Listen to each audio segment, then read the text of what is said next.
Bien, petite synthèse. Alors, qu'est-ce qu'on doit retenir aujourd'hui? Essentiellement que la révolution industrielle a été précédée d'une révolution agricole et démographique, que l'avancée des sciences et des techniques ont été indispensables et sont même au cœur du processus de révolution industrielle, mais il a fallu aussi une modification sur le long terme du système de valeurs, des institutions politiques, du droit, de l'influence de l'Église, etc. La révolution industrielle, donc, qui va débuter vers les années 1750 en Grande-Bretagne, va fonder le capitalisme industriel. Les innovations de procédés ont permis la naissance d'un nouveau système technique. Donc les innovations de procédés, je rappelle la distinction entre innovation de procédés et de produits. Une innovation de procédé, elle touche la manière de fabriquer. C'est donc une machine ou un procédé de fabrication. Alors que les innovations de produits, elles touchent des biens de consommation. C'est donc très très différent. Là, ce sont des innovations de procédés qui permettent la naissance d'un nouveau système technique. Apparaissent aussi de nouveaux secteurs d'activité qui sont moteurs de la croissance.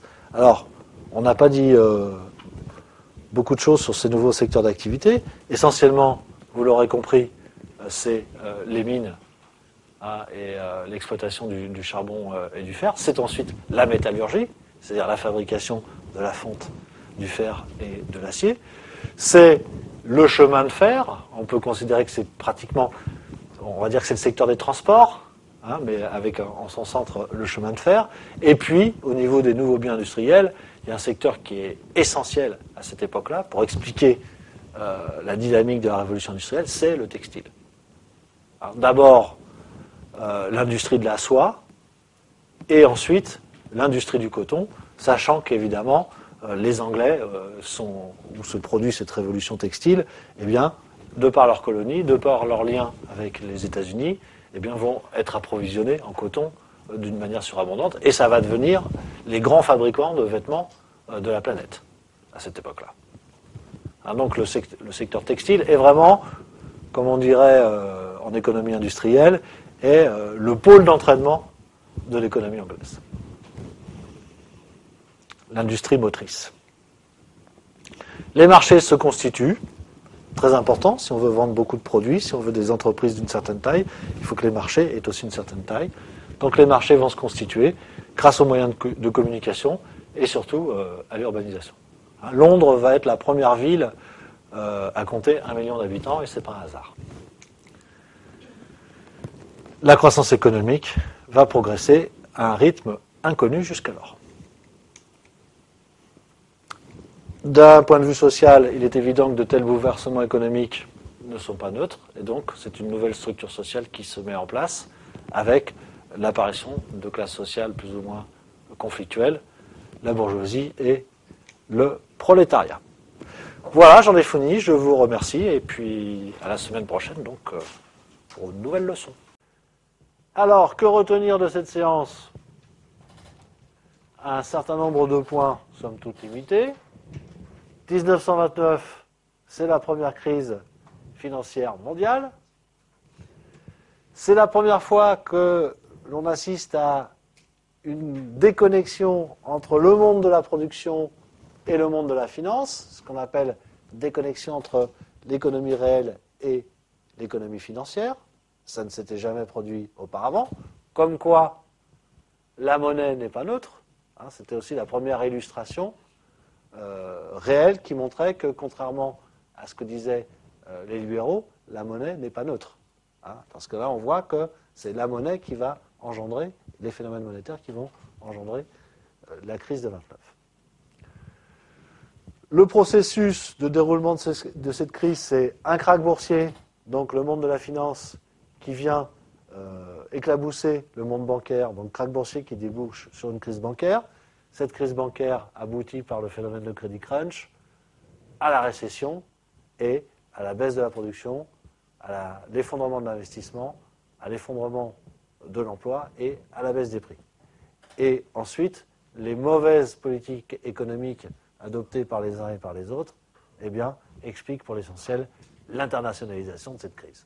Voilà le schéma que vous devez absolument retenir, si vous voulez, et être capable d'expliquer.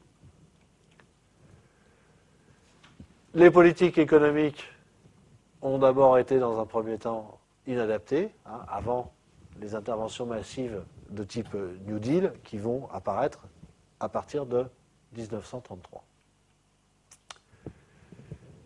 La propagation internationale s'explique par les échanges commerciaux. On est dans un contexte de très forte internationalisation des échanges à cette époque-là.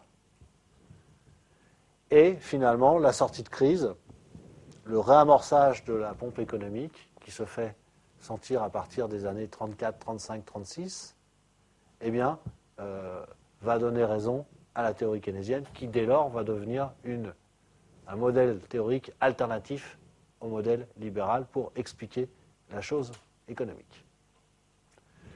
Et puis, il faudrait dire aussi que même si ces politiques économiques ont montré une certaine efficacité, ces politiques keynésiennes ont montré une certaine efficacité, finalement, le monde ne sortira définitivement de la crise de 29 qu'avec la fin du second conflit mondial.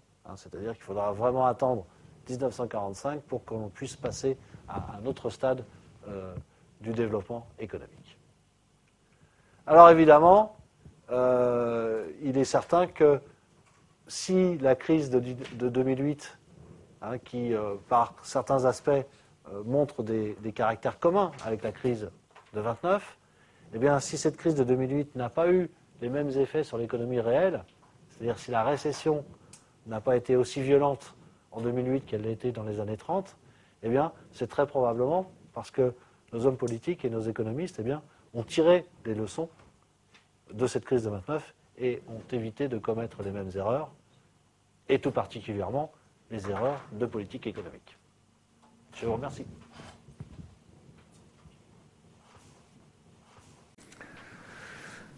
Voilà, et bien écoutez, petite synthèse,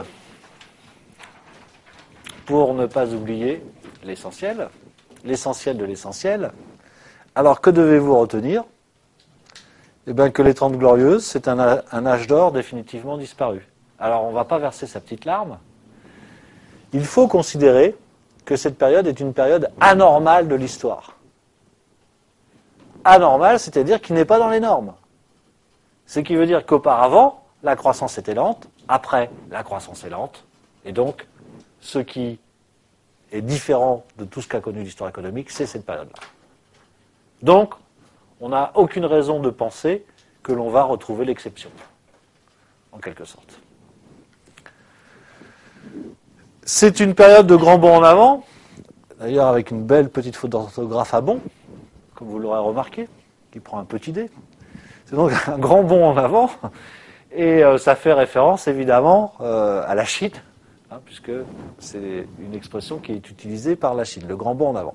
Et bien nous, notre grand bond en avant, on va le faire en termes de croissance, en termes de niveau de vie, en termes de mode de vie. Bref, il y a la société française d'avant les 30 Glorieuses, et il y a celle d'après les 30 Glorieuses, et on ne la reconnaît plus.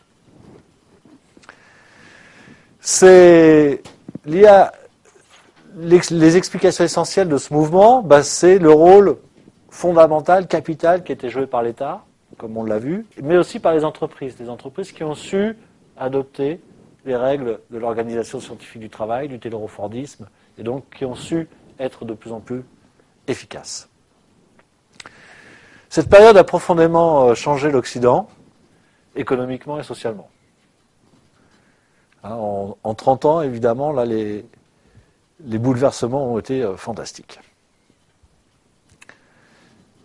Si on veut simplifier les choses, schématiser, on s'aperçoit que finalement cette période, ça correspond à l'avènement d'un nouveau système économique, ni totalement libéral, pas du tout collectiviste ou socialiste, mais entre les deux, c'est-à-dire un modèle d'économie mixte, où joue la régulation par la force du marché, principalement, mais où peut jouer aussi, en cas de besoin, la régulation par la puissance publique, par l'État.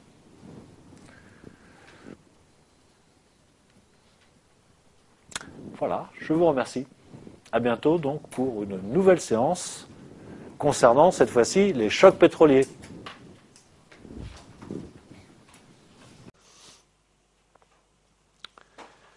Alors, que retenir de ces chocs pétroliers?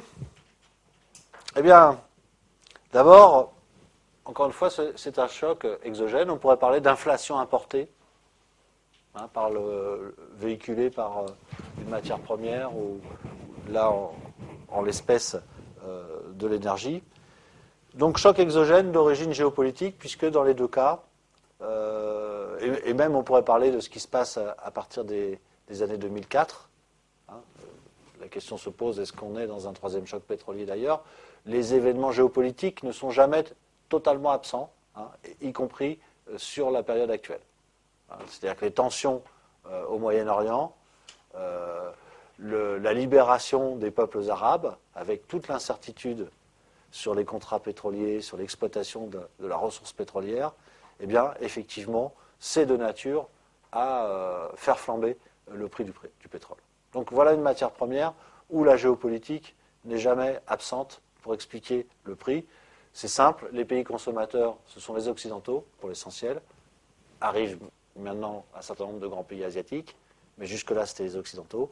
Donc la consommation est là, la production se fait dans des zones à risque, d'un point de vue politique, parce que instable politiquement, c'est-à-dire pour l'essentiel le Moyen-Orient, mais aussi aujourd'hui des pays comme la Russie ou un certain nombre d'États africains. Alors donc la ressource se trouve dans des pays qui sont faiblement stabilisés d'un point de vue politique.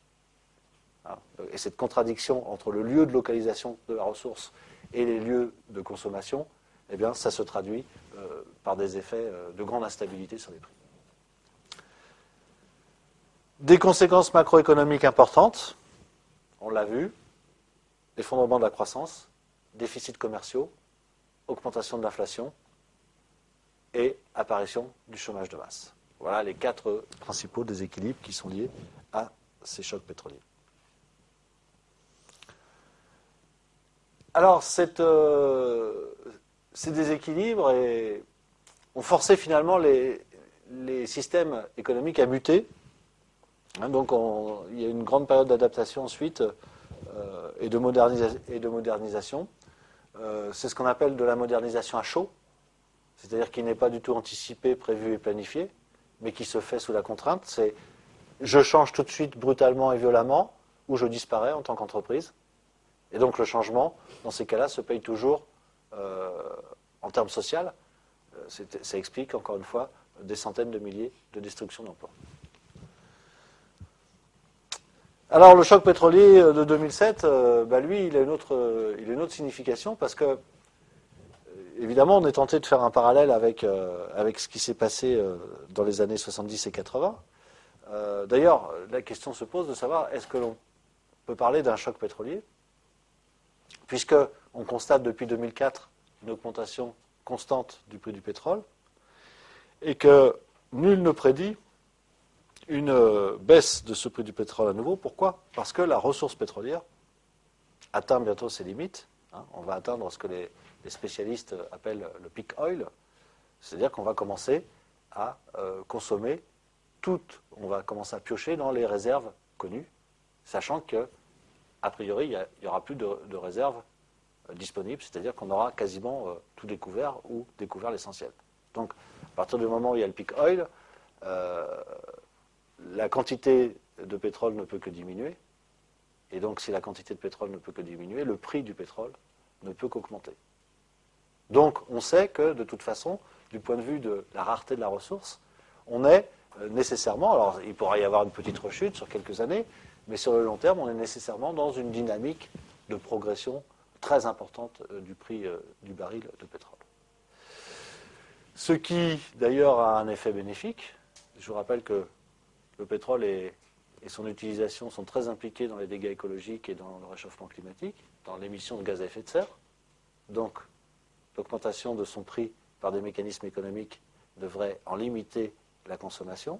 Et deuxièmement, ça va inciter la science mondiale et les industriels à trouver des énergies de substitution, à développer des énergies de substitution pour échapper à ce terrible prix.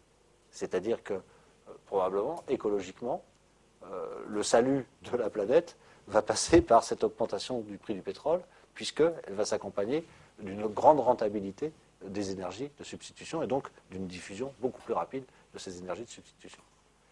Je voulais vous dire ça, donc c'est un aspect très optimiste de la question, d'une hausse de prix qui pénalise beaucoup de budgets de ménages et qui fait souffrir socialement beaucoup de gens. Et bien finalement, à long terme, peut-être qu'on va en tirer une conséquence extrêmement positive, à savoir se doter d'un certain nombre d'énergies qui mettront l'humanité à l'abri de la pénurie, mais surtout qui mettront l'humanité à l'abri du désastre écologique.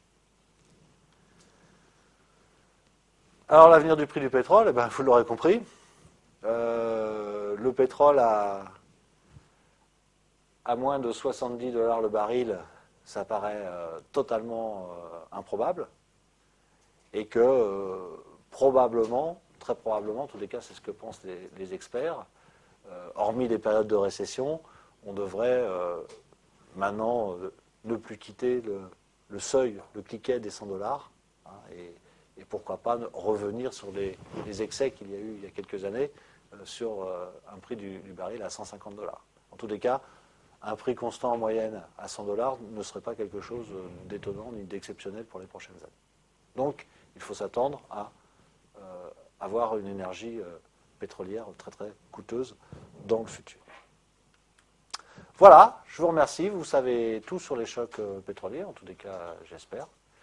Eh bien, nous verrons comment, dans la prochaine séance, ces chocs pétroliers ont déboulé sur une situation de crise, en France notamment, tout au long des années 70 et 80. Je vous remercie.